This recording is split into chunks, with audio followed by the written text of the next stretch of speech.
Hello, everyone. My name is Richard Bowles, and I'm presenting research here that I've been working on for the past 3 years with my colleague Anna Dwyer. In this presentation, we examine the concept of athlete-centered or player-centered coaching and discuss our experiences of trying to coach in an athlete-centered way. Earlier in this research pod series, we were delighted to get the opportunity to present on some of our research on coach reflection and collaboration. Today's presentation teases out how we and the players we coached responded in what we hoped was an athlete-centered environment. Anne and I are teacher educators in Mary Immaculate College in Limerick, and we also coach the ladies football teams in the college. College sport is characterized by a high turnover of athletes who frequently balance a complex set of athletic, academic, work and social commitments. While different to a typical club or county environment, we hope that our experiences may be useful for other coaches in other contexts. We hear a lot in the media nowadays about high-profile coaches nationally and internationally who are athlete-centered. But what does this mean? In what has been a very sad week for so many people, the tributes that have been paid to Eamon Ryan in the past number of days suggest that he was certainly an athlete-centered coach. We can trace the phrase back to Lynn Kidman's work in Australia and New Zealand. She writes that athlete-centered coaching should focus on developing a strong team culture, should involve questioning as a key coaching tool, and should involve a games-based approach. More recently, Shane Pill has written about empowering players, helping them to make better decisions and have them involved in the decision-making processes, with a focus on the athletes as learners. Being athlete-centered is often considered to be the opposite of a more traditional coach-centered approach or a command style of coaching, focused on linear drill-type activities and where there is little opportunity for players to contribute to decision-making. We used collaborative self-study as our research methodology. Self-study is usually focused on the self, is interactive and collaborative, and where the researcher aims to improve his or her own coaching practice. We collected data over 2 seasons. This included weekly session plans and shared reflections, discussions with critical friends, and feedback from our players in the form of questionnaires and focus group interviews. We are particularly thankful to the players who responded openly and constructively, and this helped us greatly to improve our practice. Amanda Berry uses the idea of tensions to describe the push and pull or the internal turmoil as people learn new ways of teaching, or in this instance, coaching. We use this idea to present our findings as 3 tensions that we experienced as we tried to be athlete-centered coaches.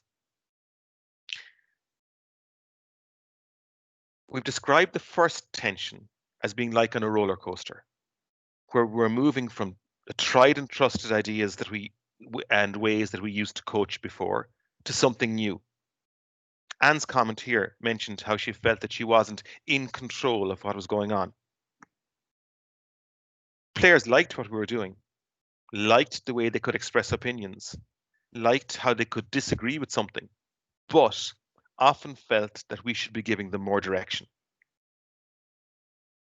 The key learning for us was to acknowledge the importance of prior experiences, our own experiences and those of the players, and to realize that change can be uncomfortable for all of us. As D'Souza and Oslin say, it required us to think differently. Our second tension relates to how we coached. We planned our sessions really well, but then sometimes found it hard to adjust the session to meet the needs of individual players. And we found it hard to ask questions that went beyond simple yes-no responses. Sometimes we and the players felt it would be just easier to tell them what to do. So what did we learn here? Well, learning a new approach takes time. and we were learning as coaches. But the players were also learning how to take ownership in ways that possibly were not expected of them before. Specifically, we found that discussing problems or scenarios in small groups worked much better than questioning the whole group, where players might have been reluctant to be put on the spot. Our third tension involved trying to be player-centered while at the same time addressing the needs of the whole team. We wanted to help individual players to improve, but we also wanted the whole team to improve. Being player-centered was often difficult if we were in a position where some players were not getting and how to explain to them our reasons as we tried to develop a coherent team. Overall, the players were very positive to the whole atmosphere that was created and talked about the importance of developing friendship.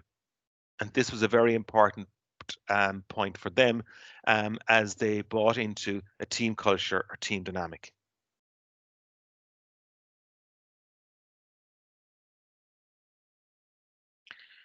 We also learned that while coaching is very complex, it is really important to work on the holistic development of each player in the context of a supportive team culture, as Kidman and Lombardo mentioned. As coaches in our position, we may be in a unique position of care in relation to our players. And this is a very important point that coaches in any context might keep in mind. How we care for the players we're coaching. Can we help them to develop as players, but also develop as people within the sport and outside it?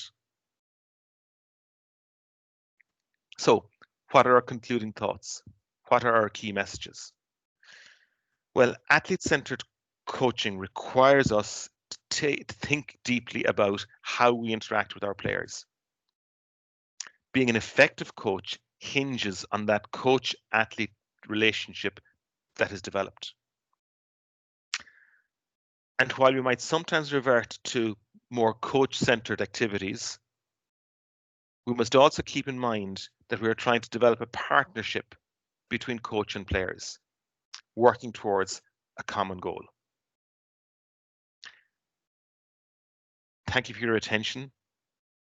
We hope this has been useful.